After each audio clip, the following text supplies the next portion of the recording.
गुढीपाडवा आणि हिंदू नववर्षाच्या निमित्तानं नागपुरामध्ये शोभायात्रा आणि रामरक्षा पठण कार्यक्रमाचं आयोजन करण्यात आलेलं आहे। तात्या टोपेनगर गणेश मंदिरापासून शोभायात्रेचा शुभारंभ होणार आहे। प्रसिद्ध अभिनेत्री सई ताम्हनकर शोभायात्रेमध्ये सहभागी होणार आहे। त्यानंतर लक्ष्मीनगर चौकामध्ये मुख्यमंत्री देवेंद्र फडणवीस शोभायात्रेमध्ये सहभागी होतील आणि रामरक्षा पठणमध्ये सुद्धा सहभागी होतील। ढोल ताशा पथक आणि पारंपरिक वेशभूषेमध्ये मोठ्या प्रमाणात नागरिक नागपूरकर या शोभायात्रेमध्ये सहभागी होताना दिसतील।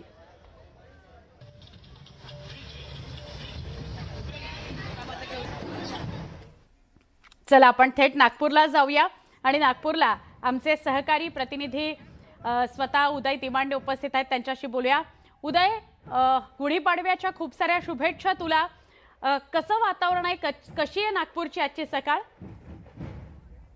सुवर्णा, गुढीपाडव्याच्या तर तमाम मराठीच्या प्रेक्षकांना शुभेच्छा। मात्र नागपूरकरांची ही जी सकाळ आहे ही सकाळ अतिशय आनंदाची आणि चैतन्याची होत असल्याचं आपल्याला पाहायला मिळतं। कारण नागपूरच्या तात्या टोपेनगर परिसरातल्या गणेश मंदिरात आपण आहे आणि या गणेश मंदिरातून जे आहे ते नवीन वर्षाचं स्वागत करण्यासाठी शोभायात्रा काढलेली आहे। आपण पाहतोय की मोठ्या संख्येनं तरुणाई या शोभायात्रेमध्ये सहभागी झालेली आहे। अत्यंत मराठी पारंपरिक वेशभूषेमध्ये जे आहे ते सकाळी देवाचं दर्शन घेऊन या शोभायात्रेला सुरुवात झालेली आहे।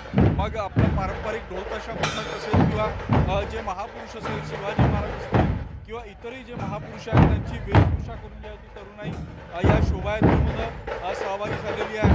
अभिनेत्री सई ताम्हनकर देखील या शोभायात्रेमध्ये सहभागी झालेली आहे। थोड्याच वेळामध्ये राज्याचे मुख्यमंत्री देवेंद्र फडणवीस यांचा हा मतदारसंघ आहे ते देखील दरवर्षी शोभायात्रेमध्ये थोड्या वेळात सहभागी होऊन ज्या ते रामरक्षा पठणाचा कार्यक्रम करणार आहे। खरं तर गेल्या काही वर्षामध्ये ही शोभायात्रेची परंपरा नागपूरमध्ये सुरू झाली आणि आता दिवसेंदिवस ही परंपरा जी आहे ती नागपूरकर अतिशय थाटामाटात आणि मोठ्या प्रमाणात साजरी करायला लागलेला आहे। आपण पाहतो की जिथपर्यंत नजर जाईल तिथपर्यंत अगदी मराठमोळ्या वेशभूषेमध्ये सहभागी झालेले नागरिक जावो, सुख समृद्धीचे जावो अशी प्रार्थना जी आहे ती देवाकडे करत आहेत आणि देवाकडे वेगवेगळ्या प्रकारचे ढोलताशा पथक असेल फक्त मराठीच नाही तर देशातल्या